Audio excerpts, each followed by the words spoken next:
Okay, so guys, I am here right now with my baby sister, my little sister, the youngest of the four, Hello, everyone. the author, Miss T. Govan. I'm going to be interviewing her today on her book. Oh my God, I'm so excited because I can say that I'm the sister of an author. We're going to go through a series of questions and we're going to make it fun and like a conversation and, just have a good time with this whole interview. Good time, yes. Yes. So go ahead and introduce yourself, sis, to the. Hello, platform YouTubers. I'm Tashawn Govan. I am Letitia's younger sister, as she said. Um, I am 33 years old. I'm from New York, Brooklyn, New York, East New York to be exact. I'm really excited to be here with you guys. I've just written my first book, as you guys saw, Living in the Now. I'm super happy to have had completed it. And I'm here. I'm here to answer these questions and get to know you guys, and you guys get to know me. Right. And to promote this book. Yes. Yeah, because that's what this is all about. This is all about promoting this book and getting your name out there so that people can know who you are and where to find you, etc., etc.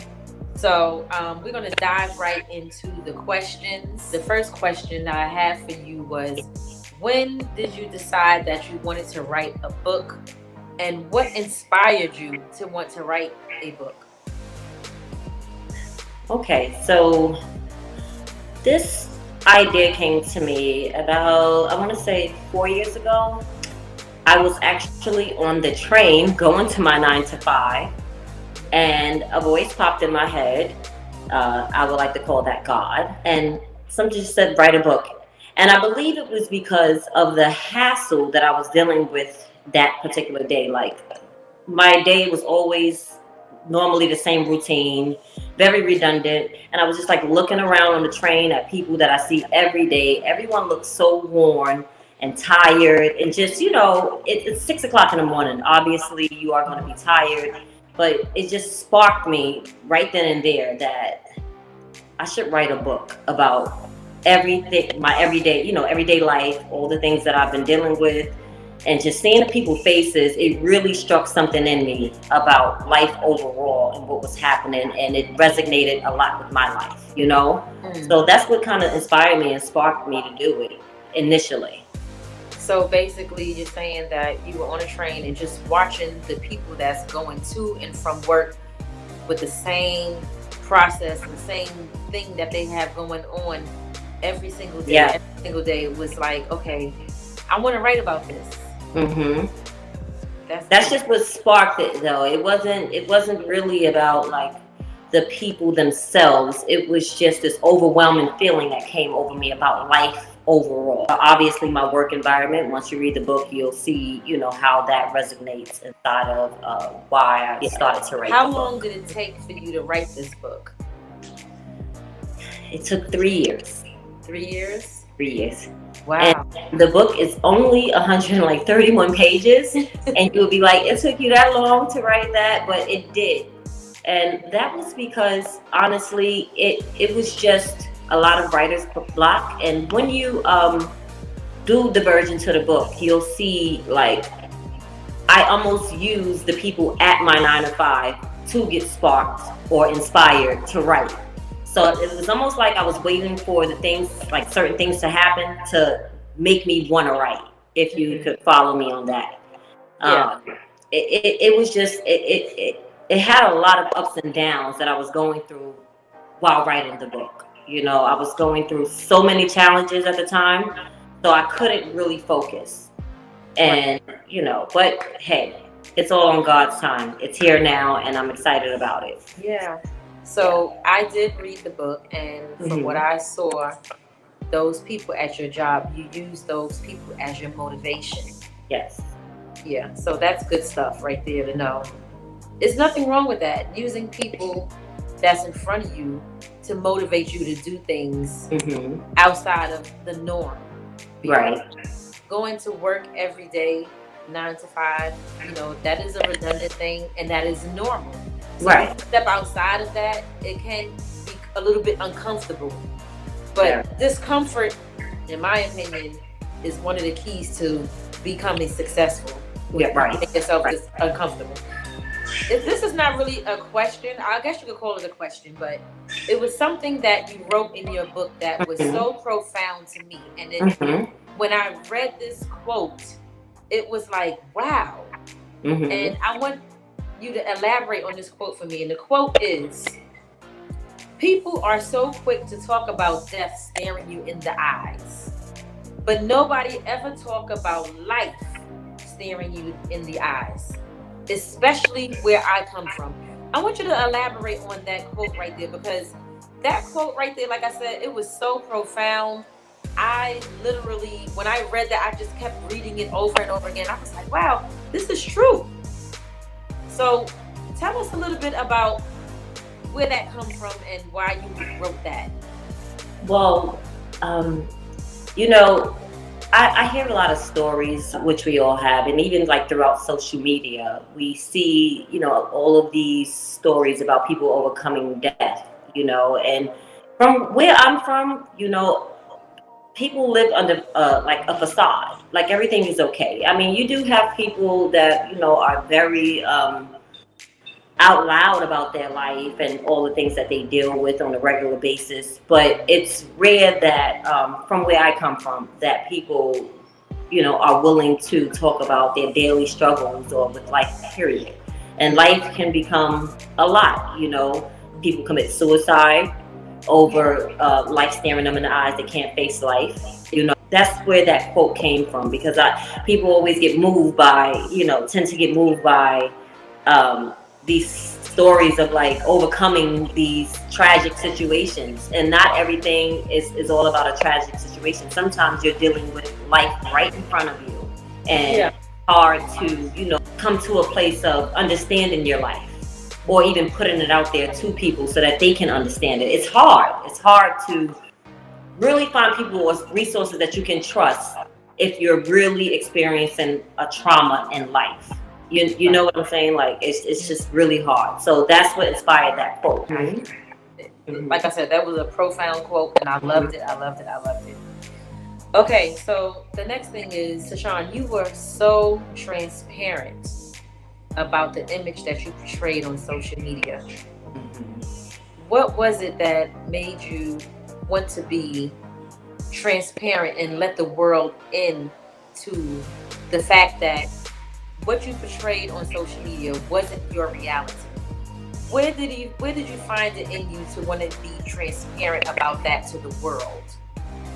Well, it goes back to that statement, that quote that you liked about death and life staring you in the eyes. I wasn't really in the reality that people would probably take that I was putting out there. Deep down inside, I knew that I could be way more better if I was actually living the image that people had of me. It's like, why am I, so gun-ho on putting this image out there, and every day I'm suffering in silence? It's not cool, because you want people to authentically know you, and that's what people connect to. And it doesn't do anything for your life if you're living a falsified version of yourself. You're never going to really get there, because you're so into the false part of you, which you're projecting to other people. It just won't help you grow. I seen no growth in me putting on a facade. I was tired of it. I had to incorporate those things into my book, because it seems as though, like, if I keep living this falsified version of myself, when am I going to be authentic? When am I really going to get to success? And the other thing, I was thinking that when you did that, when you spoke about that, it could make a lot of people relatable to what you're saying, because I feel like, personally, a lot of people live that facade on social media. So being transparent like that is a wonderful thing. Yes, it is. It'll be a plethora of people that will read that and be like, wow, I can identify with that. That is me. You know? So that's a wonderful thing, to be transparent like that. And it's also a form of vulnerability too. Mm-hmm. You know, because I don't think there's anything wrong with being vulnerable. Definitely not. You Definitely. know, especially if you're being vulnerable to people Mm-hmm. that isn't going to take that for granted. So I thank you for even, opening up like that. Like that was big of you. How many Right. self-help books did you actually read? Oh my God. I probably, on my journey to self improvement, I've probably read about 20 self help books. That's amazing. I mean, because I've been on my journey for about 5 years now, just transforming myself into the authentic person that you see now. And they really helped me grow. A lot of keys, a lot of tools, and I'm like, wow. And people don't really have access to this stuff, especially again where I'm from. We don't tend to read, and people don't really think about bettering themselves because of the facades. That becomes their reality. So I've been on a long journey with it, and I've read tons of self-help books. That's awesome. And you did mention some of them that you read. Yes. In this book, Iyanla Van Zant for one, Napoleon Hill. I've never read any of Napoleon Hill's books, but I've heard of him. Great philosopher. He's a great life philosopher. Mm-hmm. And any success track that you want, you definitely need to get in line or align yourself with Napoleon Hill. I think he's a good starter guy, besides me. Well, of course. You've done the self-work by reading many books and attending seminars. Mm-hmm. Have you ever seen a counselor or a therapist to improve your self-work? What's really weird about that question? The other day I was actually at home and I was having a few thoughts about a few things.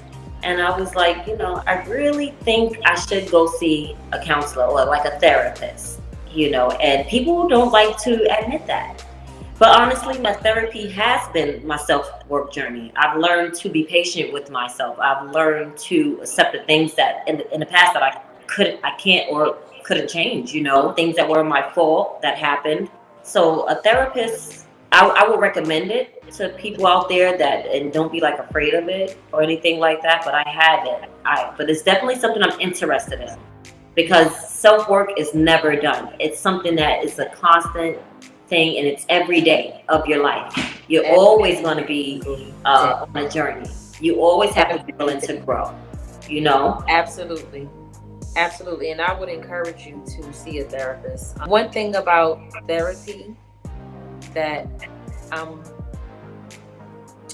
happy to say is that more and more people in the Black community today is open to the idea. Right. I believe that therapy, counseling is something that we need to do continuously throughout our life. And the reason why I feel like that is because life happens every single day. We're going to be faced with challenges and all that kind of stuff every single day for the rest of our lives. For the natural born days of our lives, we're going to be encountering some type of situation, something that is like, so I definitely would encourage you to do that. Right. I've been to a therapist, and I'm planning to go back. So yeah, I definitely want to explore that. I think that's just another way to improve. Yeah, exactly. Another way to improve. So what is your ultimate goal for this book? I thought about that earlier. Well, I thought about that a lot, especially once I released it, because at first I thought okay, obviously book sales are there, you want to do that, but honestly, if you've read the book and you know what I hold as success, it's just the completion of an aim or purpose. So if it can just be a platform or venue or avenue that I give to other people to open up their mind, I'm fine with that. I really, I don't want to put any bad energy out there, but I don't really care about the sales. It's not about that. I know that people honestly need help. They need direction. Yeah. And they need it from somebody that's still in the same places as most of them are. Yeah. You know, I'm not fulfilled yet Yeah. as like to where I want to be, but I'm still in the trenches of everything, and I'm with everybody that is in the trenches. And I just want the book to do its job, which is help people get on the right track. That is it. Gotcha. You know what? That's so profound too. What you said about the fact that um, you're still in a place where a lot of people are. And you mentioned Iyanla Van Zant in your book more than one time. And Iyanla Van Zant had wrote a book. It was called Peace from Broken Pieces. Okay, I haven't read that one. In that book, she talked about how she was doing seminars all over the world, all over the country. All different types of speaking engagements. And during the time that she was doing these things, she was at the most broken parts of her life. But she was up speaking life into people, but she didn't have that fulfilled life for herself. She was going through a lot at that time. Right. So again, it's constant work every single day that we are living on. How did you get past the writer's block? I hate to admit this. I would use my job as an inspiration. When I seen people that I worked with and all the shenanigans, I'll just say that was happening at my job, I used it as fuel. I used that to fuel me. So it's almost like every day when I got up to go to work, I almost look forward to certain things taking place in the stressful environment that I worked in so that I could be inspired. And I use that. That's why sometimes I would only write when I went through, the stress at work. Wow. Yeah, that's what helped me. Instead of me getting depressed about the job, I sort of turned it around, and I used it for my gain, because it used to be the opposite. So that's how most of the time I got past it. That is awesome. In your book, you talked about being the bigger person. Yes. And that resonated with me because I find myself always trying to be the bigger person in situations, or always being the one to extend the olive branch. And recently, I decided that I wasn't going to be that person anymore until I read your book. And reading your book inspired me to not take that approach, because I realized that if I took that approach, I'm not being my authentic self. And being a bigger person in situations is just one piece of my character. Right. So let's expound on that, being a bigger person. What was your aim when you decided to put that part in your book? I think when you're engaging with, some type of problem or conflict with other beings, that people automatically think, that they have to do some kind of get back, or, or if they don't respond in a certain way, that the other party wins. And it's not about them. Being a big person is all about you. It's about it's beneficial for you to be the bigger person. You have to realize that takes a lot of weight off you. It's not about them. It's not about the person on the opposite end of, or the opposition that you're dealing with at that moment. Walking away from a situation does not make you less than, or make the other person the winner of anything. That is de-stressing for you. Number one, it teaches you how to lead your own, lead in the battle, because every battle is not for a fight. It's for you. It's totally just for you. It's your piece. Like you said, that's authentically who you are. So you can't change that. Yeah. And I don't think that you should. It's okay if the other person thinks that they won. Yeah. Whatever. That's totally just for you. And I was happy to read that. Yeah. Where I literally just said to myself and others, like, I'm tired of being a bigger person. No way. You always have to be the bigger person. Yeah. So I'm happy about. Once you are a bigger person, it's your duty, and your stress levels will honestly be down, because you have to trust that you are making the right decision to move forward, whether the person gets it or not, whether they think they won or not. Not a big deal. It's almost the same as forgiving someone. Yeah. Forgiving is for you. It's really not for that other person. It's to release that stress, that anxiety off for you. Exactly. Yeah, so I get it. I didn't think about being a bigger person in that aspect until after I read the book. And I was like, wow, it was like a light bulb went off in my head. Like, turned on, like, ding, you know? Right. So thank you for that. You're welcome. When do you plan on doing your first book signing? Well, after this interview. I'm thinking, though, maybe like the end of May. I'll put some flyers out there. I just have to select like a date and make sure that I'm available.